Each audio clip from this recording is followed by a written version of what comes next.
Alright guys, I'm going to do a first look on this locking flex head Matco 40th Ratchet. And I saw a video the other day and it did a review of one of these 40th anniversary ones, but they didn't get any close-up shots. And I just found out the other day that my brother just picked one up. So he said, should I drop it off? I'm like, you got it. I'm going to take a look at it myself. So I'm going to let you guys get a close-up look of this Ratchet as well. All right, as you can see, it's I believe it's about a 12-inch length ratchet, so it's not the real long one, but it's not a shorter one either. It's in my opinion, it's almost the perfect size for a ratchet, especially a locking flex head. But all right, let's start with the head here.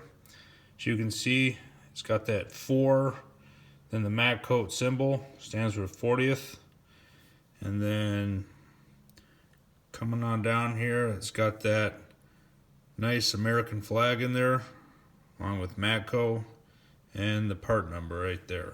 But everything else is pretty much the same as far as Matco ratchets go. I know I did a review on another locking flex head, so I'm not going to get too much into that. We all know how that works. But there it is. Choose your spot, lock it in. So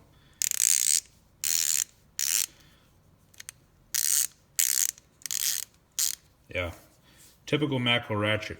You know, I also like this this matte black finish on here too. Definitely gives it a nice look. So all right, there it is.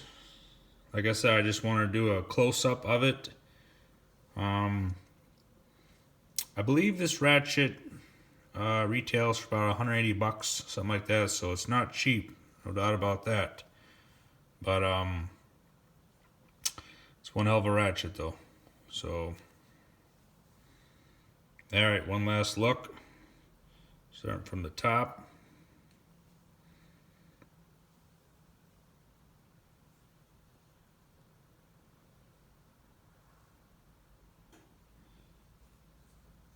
All right, there you go. There you have it, a close-up look at this 40th anniversary Matco ratchet. So with that, like and subscribe, but I hope you enjoy. Later.